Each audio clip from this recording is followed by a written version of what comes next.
पुरानी पेंशन की बहाली के मुद्दे पर आंदोलित सरकारी कर्मचारियों ने अपने राष्ट्रव्यापी आंदोलन के दम पर जहां प्रधानमंत्री नरेंद्र मोदी की टेंशन को बढ़ा रखा है, तो दूसरी तरफ पुरानी पेंशन की बहाली के मुद्दे पर आंदोलित सरकारी कर्मचारियों की तरफ से किए गए नए ऐलान से प्रधानमंत्री नरेंद्र मोदी समेत एनडीए को तगड़ा झटका लगा है। आपको बता दें कि पुरानी पेंशन की बहाली के मुद्दे पर आंदोलित सरकारी कर्मचारियों का बिहार में सक्रियता अप्रत्याशित तौर पर तब बढ़ गई जब महागठबंधन की तरफ से पुरानी पेंशन की बहाली के मुद्दे पर आंदोलित सरकारी कर्मचारियों से इस बात का वादा चुनावी मैनिफेस्टो के जरिए किया गया कि बिहार में अगर महागठबंधन की सरकार बनती है तो पुरानी पेंशन की बहाली पहली कैबिनेट की बैठक में ही की जाएगी। इसी के बाद से बिहार के सरकारी कर्मचारी अब उन सभी 60 सीटों पर सक्रिय हो गए जहां पर उनका प्रभुत्व और वर्चस्व सबसे ज्यादा है, और इसी के नाते से एनडीए में भूचाल आ गया है, क्योंकि जाहिर सी बात है कि ये सभी 60 सीटें जो हैं वो बीजेपी या फिर जेडीयू के खाते में जाने वाली थी, और यहाँ पर बीजेपी और जेडीयू का ही गढ़ माना जा रहा था। और अहम बात यह है कि यहाँ पर बीजेपी और जेडीयू के बड़े चेहरे वाले नेता चुनावी मैदान में है, और अगर जाहिर सी बात है कि पुरानी पेंशन की बहाली के मुद्दे पर आंदोलित सरकारी कर्मचारियों की सक्रियता इसी तरीके से बढ़ी रही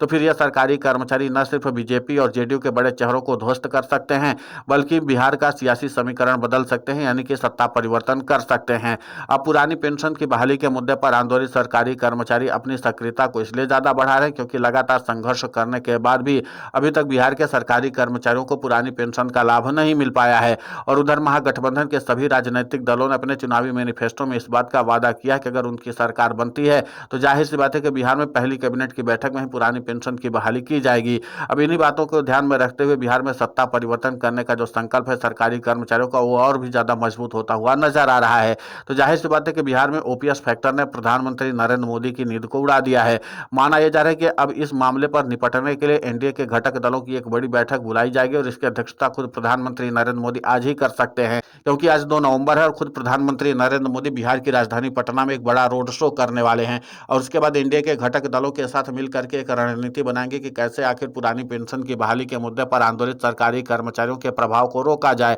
आपको बता दें कि पुरानी पेंशन की बहाली के मुद्दे पर आंदोलित सरकारी कर्मचारी बिहार में लंबे समय से एंटी इनकम्बेंसी का माहौल बना रहे थे, और इसके लिए उन्होंने व्यापक रणनीति बना रखी है। और इसीलिए जब पुरानी पेंशन की बहाली के मुद्दे पर आंदोलित सरकारी कर्मचारियों की एक एक रणनीति अब निकल कर बाहर आ रही है, तो एनडीए के घटक दलों के हाथ पांव फूलने शुरू हो चुके हैं, क्योंकि जाहिर सी बात है कि सबसे पहले 40% वोट को घटाएंगे, और उसके बाद अगर 60 सीटों पर डैमेज कर दिया तो फिर भी एनडीए को सत्ता से बाहर होने में कोई रोक नहीं सकता है। आपको बता दें कि इन्हीं समीकरणों को ध्यान में रखते हुए पुरानी पेंशन की बहाली के मुद्दे पर आंदोलित सरकारी कर्मचारियों ने कहा कि सीधे तौर पर एनडीए को चुनाव में हराना मुश्किल हो सकता है, तो लेकिन सबसे पहले अगर सरकारी कर्मचारी वोट प्रतिशत को घटा देते हैं तो जाहिर सी बात है कि जो वोट प्रतिशत घटेगा वो सीधे तौर पर महागठबंधन की ओर शिफ्ट हो जाएगा, और उसके बाद सरकारी कर्मचारी अपनी वोट स्ट्राइक करेंगे, यानी वोट की चोट करेंगे। और उसके बाद अगर सरकारी कर्मचारी अपनी प्रभुत्व वाली सीटों पर अपना सियासी समीकरण सेट करके महागठबंधन का साथ देते हैं, जो कि उनको पुरानी पेंशन का लाभ देने वाला गठबंधन है,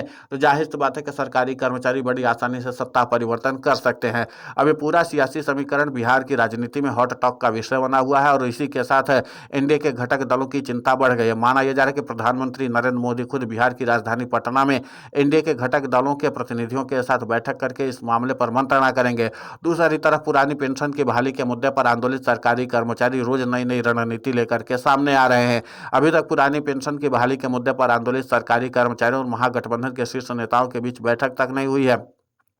लेकिन माना जा रहा है कि अगर सियासी समीकरण बनता हुआ दिखेगा तो उसके बाद फिर महागठबंधन के शीर्ष नेता पुरानी पेंशन की बहाली के मुद्दे पर आंदोलित सरकारी कर्मचारियों के प्रतिनिधियों से भी मुलाकात करके इस मामले को और भी ज्यादा मजबूत करेंगे, क्योंकि उसी के साथ महागठबंधन के शीर्ष नेता जो होंगे वो सीधे तौर पर सरकारी कर्मचारियों के गढ़ वाले इलाके में अपने दिग्गज नेताओं को उतार करके पुरानी पेंशन की बहाली का वादा चुनावी रैलियों के जरिए भी करवाएंगे, ताकि बिहार में जो सरकारी कर्मचारी सुस्त पड़े हों वो सीधे तौर पर सक्रिय हो उठें। और इसके बाद सरकारी कर्मचारी पहले चरण की वोटिंग में ही अगर जेडीयू और बीजेपी को सीधे तौर पर नुकसान पहुंचा देते हैं, यानी कि वोट प्रतिशत को घटा देते हैं, और इसी के साथ लगभग 25 से 30 सीटों पर पहले चरण की वोटिंग में ही अगर प्रभावित कर देते हैं, तो जाहिर सी बात है कि फिर सरकारी कर्मचारियों के ओपीएस फैक्टर को आगे कोई रोक नहीं पाएगा, क्योंकि पहले चरण में ही बीजेपी और जेडीयू का गढ़ जो है वो पूरी तरीके से सरकारी कर्मचारी सेंधमारी करने में लगे हुए हैं, और इसके लिए पूरी तरीके से योजनाबद्ध तरीके से सरकारी कर्मचारी काम कर रहे हैं। आपको बता दें कि एनडीए के घटक दलों के लिए इसलिए भी सबसे बड़ी बड़ी चुनौती, क्योंकि उनको सबसे कम सीटें मिली हैं। आपको बता दें कि सबसे ज़्यादा घटक दलों में बात की जाए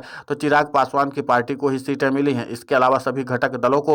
1 दर्जन से भी कम सीटें मिली हैं और इसी के नाते से एनडीए के घटक दलों को लगता है कि अगर उनमें से 4 से 5 सीटें पुरानी पेंशन की बहाली के मुद्दे पर आंदोलित सरकारी कर्मचारियों के हत्थे चढ़ गई तो जाहिर सी बात है कि हमारा सियासी भविष्य फिर से संकट में आ जाएगा और उनकी पार्टी की जो राजनीति है वो पूरी तरीके से ध्वस्त हो जाएगी। और दूसरी तरफ यह है कि बिहार में अगर पूरी तरीके से बीजेपी का सियासी समीकरण बिगड़ता है, यानी कि एक तो वोट प्रतिशत घटता है और दूसरा प्रमुख सीटें अगर बीजेपी हार जाती है तो फिर बहुत बड़ी फजीहत होने वाली है। अब इसलिए प्रधानमंत्री नरेंद्र मोदी अपनी सियासी साख बचाए रखने के लिए बिहार की राजधानी पटना में रोड शो के जरिए एक नया सियासी संदेश देना चाहते हैं, क्योंकि अभी तक प्रधानमंत्री नरेंद्र मोदी ने जिस तरीके से चुनावी रैलियां की हैं उसके बावजूद भी कोई लहर बनती हुई नजर नहीं आ रही, क्योंकि सरकारी कर्मचारियों ने जिस तरीके से डैमेज किया है उसको डैमेज कंट्रोल कर पाने में एनडीए के घटक दलों की भी हालत खराब होती चली जा रही है। और इन्हीं बातों को ध्यान में रखते हुए एनडीए के घटक दलों ने प्रधानमंत्री नरेंद्र मोदी से गुजारिश की थी कि अब आप इस मामले पर मोर्चेबंदी को और भी ज्यादा मजबूत करिए। अब देखना महत्वपूर्ण होगा कि प्रधानमंत्री नरेंद्र मोदी अपने रोड शो के जरिए क्या बिहार का सियासी समीकरण बदल पाते हैं। सबसे अहम बात है कि सीमांचल के क्षेत्र में इस बार सरकारी कर्मचारियों का प्रभाव और वर्चस्व सबसे ज्यादा है। और आपको बता दें कि इस बार सरकारी कर्मचारी अहम रोल इसलिए भी अदा कर सकते हैं क्योंकि अभी तेजस्वी यादव ने लगभग 5 लाख सरकारी कर्मचारियों की नियुक्ति की भी थी और उनको भी तो पुरानी पेंशन की बहाली चाहिए ही। तो जाहिर सी बात है कि इन सरकारी कर्मचारियों की तादाद अचानक से बढ़ी है और इसका आंकड़ा अभी तक बीजेपी के पास साफ तौर पर है नहीं। लेकिन इस सीमांचल के सरकारी कर्मचारी पुरानी पेंशन की बहाली के मुद्दे पर जो पुरानी पेंशन का महत्व है उसको समझते हैं और इसीलिए वो पूरी तरीके से अब अपनी एकजुटता को दिखाने की कोशिश में जुटे हुए हैं और महागठबंधन पूरी रणनीति के तहत इस पर काम भी कर रहा है। तो जाहिर सी बात है कि आगे चल करके जब महागठबंधन के शीर्ष नेता पुरानी पेंशन की बहाली के मुद्दे को चुनावी रैलियों के जरिए उठाएंगे और उसके बाद जिस तरीके से पूरी रणनीति सरकारी कर्मचारियों ने तैयार कर रखी तो उसके बाद महागठबंधन की तो चुनौती कम हो जाएगी। लेकिन एनडीए का क्या होगा, अब देखना महत्वपूर्ण होगा कि प्रधानमंत्री नरेंद्र मोदी जो एनडीए के घटक दलों की बैठक बुलाई है बिहार की राजधानी पटना में, वहां पर क्या कुछ समाधान निकाल पाते हैं,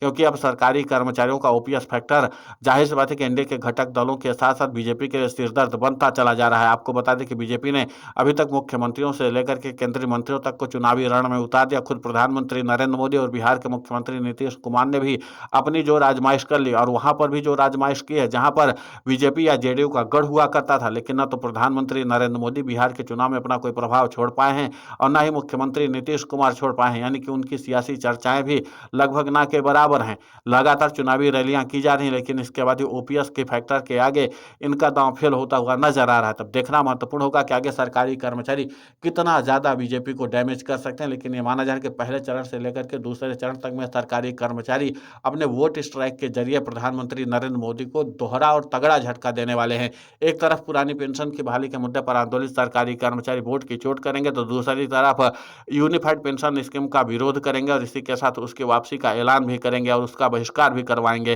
तो फिर प्रधानमंत्री नरेंद्र मोदी इसको कैसे रोकेंगे, देखने लायक बात होगी। फिलहाल इस पूरे घटनाक्रम को लेकर के आपकी प्रतिक्रिया बहुत महत्वपूर्ण होती है, आप हमें कमेंट करके जरूर बताएं। साथ ही पुरानी पेंशन की बहाली के मुद्दे पर हम लगातार आंदोलित होकर के खबरें चला रहे हैं। आप हमारे समर्थन के लिए चैनल को सब्सक्राइब करें, खबर को ज़्यादा से ज़्यादा शेयर करें ताकि पुरानी पेंशन की बहाली का मुद्दा और बुलंद हो।